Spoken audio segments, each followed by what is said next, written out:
Luxury today isn't about having more things. Luxury today is about having fewer interruptions. And that's why I believe that paper-based planning is the new quiet luxury. Not because it's nostalgic, not because it's old-fashioned, but because it gives you back something that is becoming harder and harder to maintain: your attention.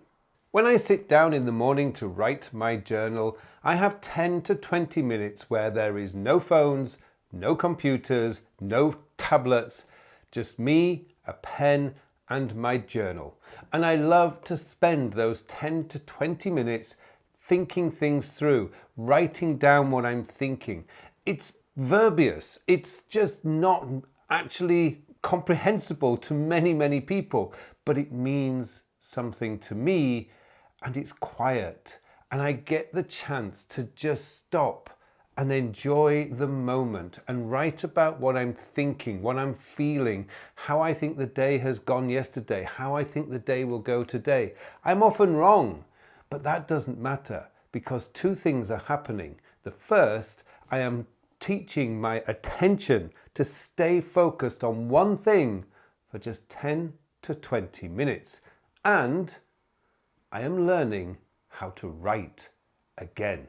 When I was at school, there was no such thing as computers or anything like that. Sure, we had typewriters, we even had electric typewriters, but that was for the office stuff. I was in the classroom being taught, and I was writing my notes down.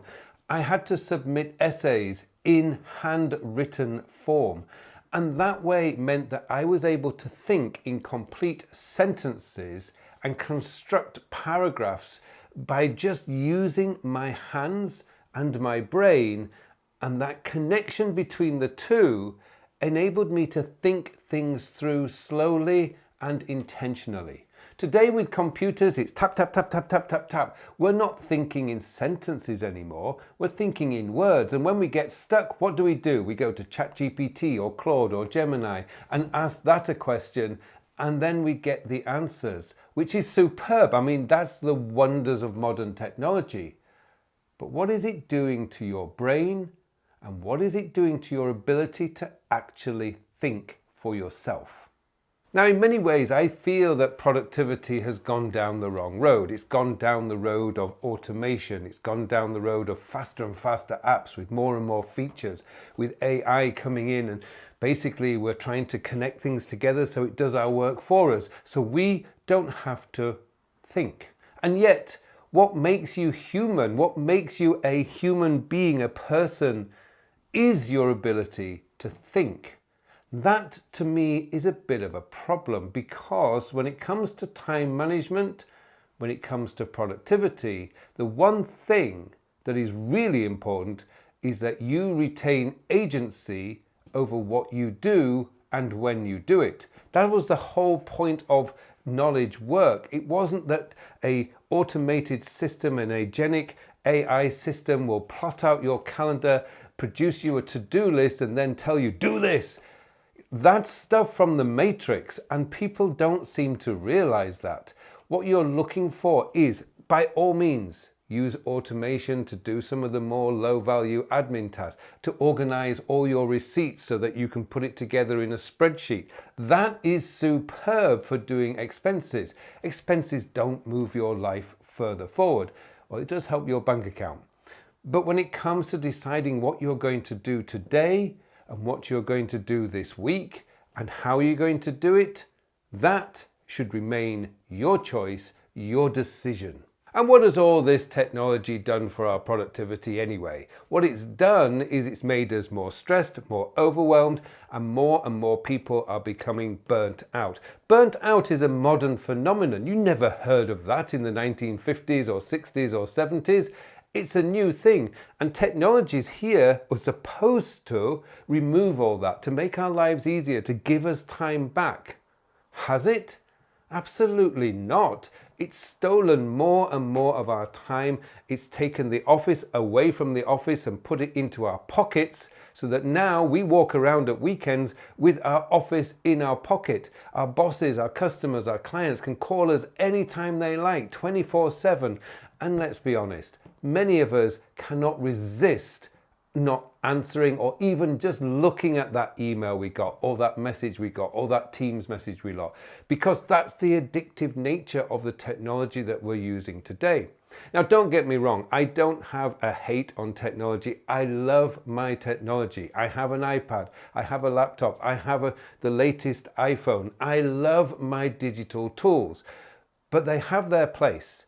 And they also means that I can now decide to leave the technology to one side and to pick up a notebook and a pen and a piece of paper, and I can just think for myself, just even if it's for a few minutes a day, so that I decide what I'm going to do, when I'm going to do it. I have here two of my old iPhones. I think this is an iPhone maybe 11 and this is an iPhone 15. None of them have a story. I don't really remember anything I particularly used with any of these phones. These are just two old phones that I've thrown in a drawer and probably one day throw away. Not very good, but I know one thing. These cost nearly $1,000 each, possibly a little bit more. I cannot even remember the price of them. Plus there was the contract for the cellular devices. I mean, these things were expensive to run. But let me show you something else. I have 3 fountain pens here. Now, I love my fountain pens. Each one tells a different story. This one here, this cross pen that I have, is a pen that I used throughout my university time. I took all my university lecture notes using this pen, and I attended all my exams using this pen. I even think of this pen today as my exam pen, even though I don't do exams anymore. This has got so much history. I remember driving up to the lecture theatres. I remember going into the lecture hall, talking to my friends, and then pulling out my cross pen and my notebook and taking notes during the lecture. This pen has so many stories. I can tell you that this phone has no stories whatsoever. Sure, it was enabled me to take photographs, but those photographs are stored on my computer and occasionally I go through them. This pen here, this Parker Sonnet, was my first proper gold nib pen. And I bought this when I got my first job in a law firm. And I remember signing all the documents and everything that I needed to sign using this Parker Sonnet. It's got so many stories, and I do remember going to the shop to buy this pen. I remember which shop in Leeds in Yorkshire I bought this pen from. I love this pen and I still use it occasionally today. The nib is just so divine because I used it for so many years. And I just love the green on this pen. There's so many stories. I can still remember sitting at my desk and pulling out the files and being able to make notes in the little margins that we had. Oh boy, does this have some special memories for me. And again, no phone, no digital tool is ever going to do that. And then I have here my first Mont Blanc pen. And this is where I discovered that actually Mont Blanc nibs are the nibs that really suit my style of writing. Now, if you get into fountain pens, you very soon learn that certain nibs don't work with your handwriting and other nibs do. This one was my first one. It's a medium nib in I think it's the smallest Mont Blanc Meisterstück fountain pen that you can buy. And I remember going to the shop. I remember saving for this pen. Oh, the memories I have about this, because I remember saving for probably about a year. They weren't cheap back then. Buying it and just having this permanent smile on my face for well, almost every time I used it. And when I came over to Korea, this was the pen that I signed my contract with. Again, this has got so many stories. When I look at this pen, I can remember all the beautiful, wonderful things I did with this pen.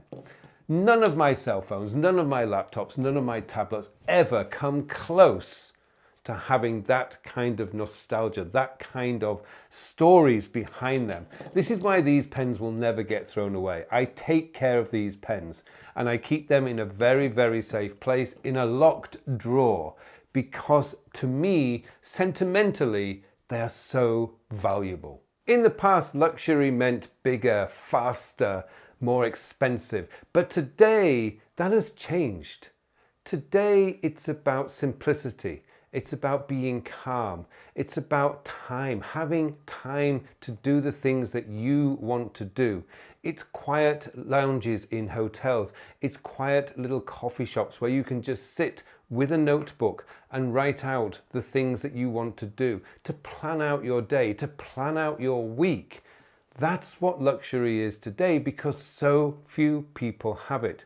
Whenever I go to the supermarket or whenever I go out and about, I can see people with their shoulders all tensed up, stuck on their phones, answering replies. I remember last year when we were on vacation that there was this guy at this beautiful place in Southern Ireland, beautiful weather with these amazing scenes across the sea. And this one guy was stuck in a business meeting while his children and his wife were walking around. And I just thought, that is not a sign of success. That is a sign of failure. But I think one of the most important things that I can remember is that your cell phone does everything. It communicates. You can write emails, messages. You can even do presentations on cell phones today. It does everything. But you pick up a notebook and a pen, and it does one thing. It allows you to think. It gives you space. Now, every day, for instance, I write down my appointments on the right-hand side of this page, and I write my notes on that page, plus my most important tasks are written there. It keeps me focused each day, and I never forget to do anything. It is there, and I can see my appointments are coming up. I write in pencil the more personal things like going to the supermarket or taking Louis for his walk. But it keeps me grounded. That is the most important thing. There's no beeps, there's no dings, there's no little of those red badges on my phone. It's just, this is what I need to get done today. This is what I'm going to get focused on. Other people will try and interrupt me. Boy, do they try to interrupt me. But when I'm focused, it's just me, my notebook, and whatever work I'm trying to get done. And it gets done without stress, without worry, without anxiety, and without interruptions. It's a wonderful, wonderful way to work. So if you're sick and tired of all this stress that's coming at you through digital devices and whatnot, then I urge you to just step back. Go and buy yourself a really nice notebook, and there are thousands out there. They are all over the place. I have one here from Paper Republic, which is what I now term as my planning book. I absolutely love having this on my desk. I love the color of the leather. You cannot beat this kind of planning tool. And it's no bigger than a laptop. It's certainly lighter than a laptop. But it means that when I have this with me and I have a pen with me, oh boy, I have a very, very powerful tool with me, because the great thing is with the notebook and with the pen, there's no interruptions. I can go to the coffee shop. We've got a brand new coffee shop just opened up on the corner there, which has this wonderful terrace on the roof. I can go down there, take my planning book, take my pens with me, and I can spend an hour with a nice cup of coffee just writing out my thoughts, planning out a project, planning out my training, planning out whatever it is I want to do without interruptions from cell phones and laptops and whatever. It is the new luxury. It is the new quiet luxury. It's the way that you're going to find yourself a lot happier, a lot less stressed, and just getting on with stuff that really matters to you. And that's what it's all about. Now, if you want to learn more about my whole paper system, then I did do a video toward the end of last year which showcased all the tools that I'm using, and you can watch that right here.